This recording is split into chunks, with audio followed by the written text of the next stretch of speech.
Hola a todos. Bienvenidos a Historia no contada, el canal donde exploramos los conflictos más complejos y menos conocidos de la historia.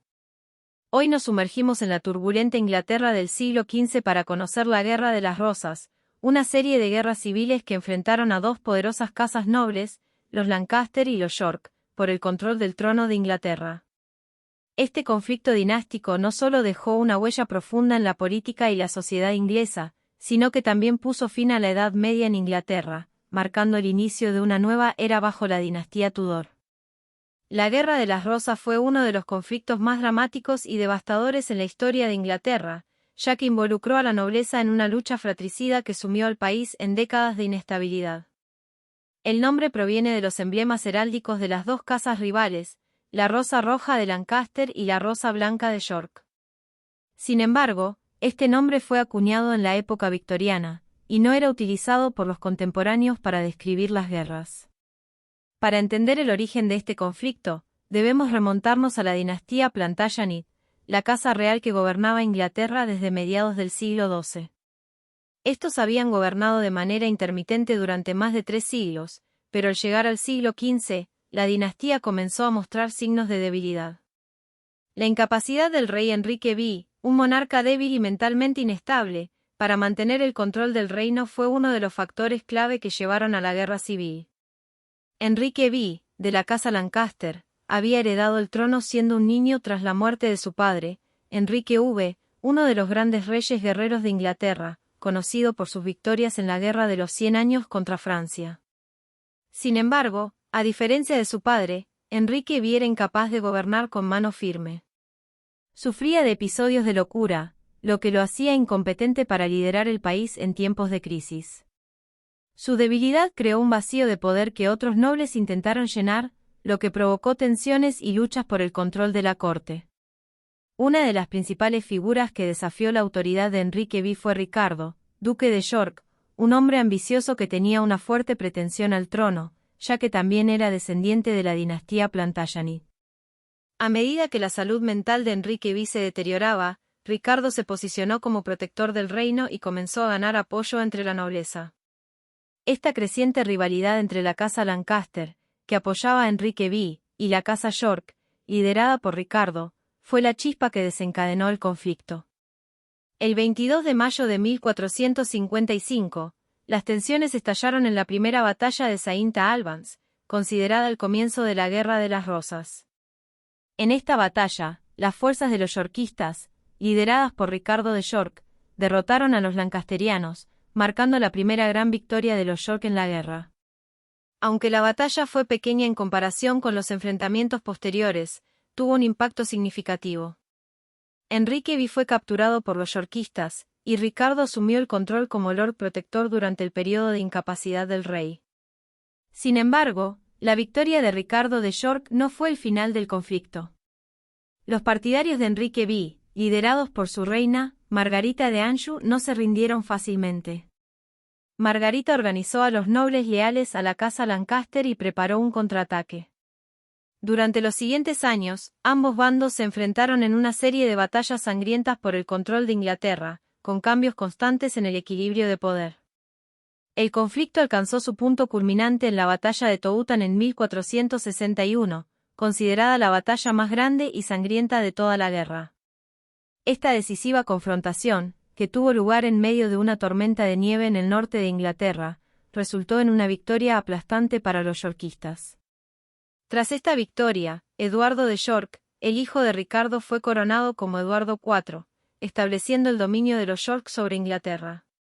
Aunque la coronación de Eduardo IV parecía marcar el triunfo definitivo de los York, la guerra estaba lejos de haber terminado.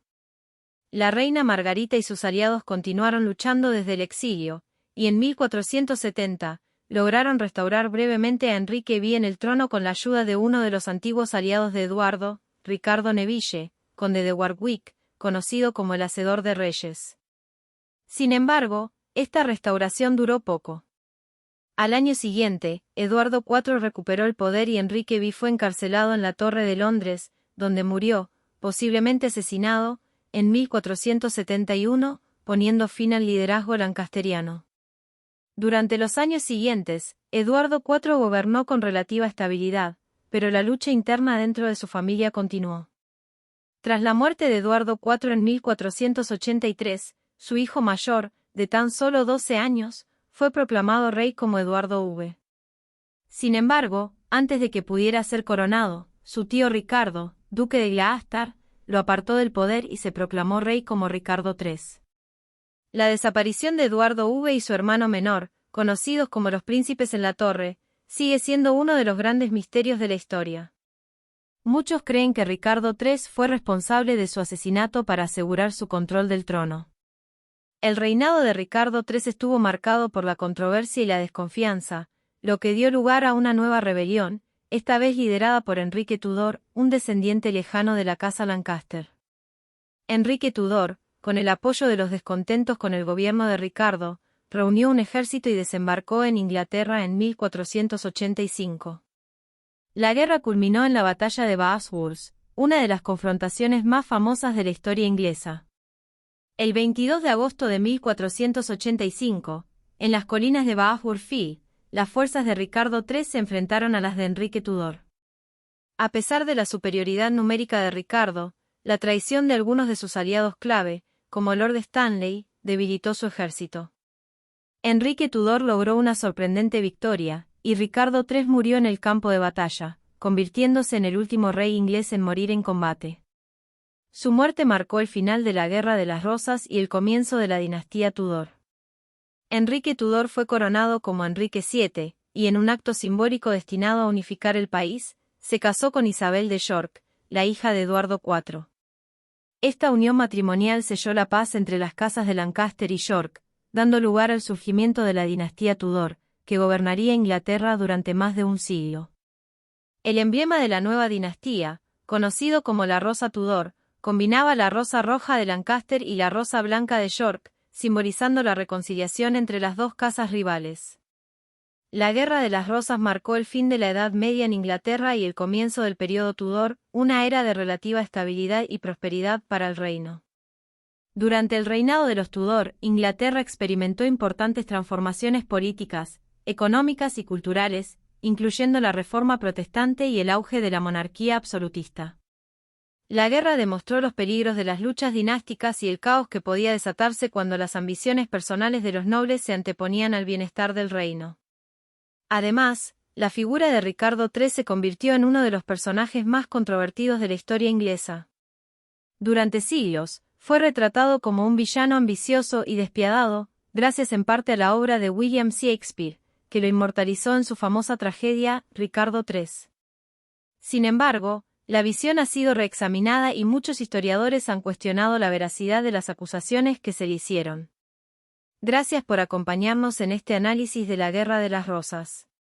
Este es un recordatorio de cómo las rivalidades dinásticas pueden sumir a una nación en décadas de guerra y caos, pero también de cómo la historia puede transformarse con el tiempo, dando lugar a nuevas eras de estabilidad y cambio. Si te gustó el episodio, suscríbete al canal y activa la campanita para más historias intrigantes en Historia No Contada. Nos vemos en la próxima.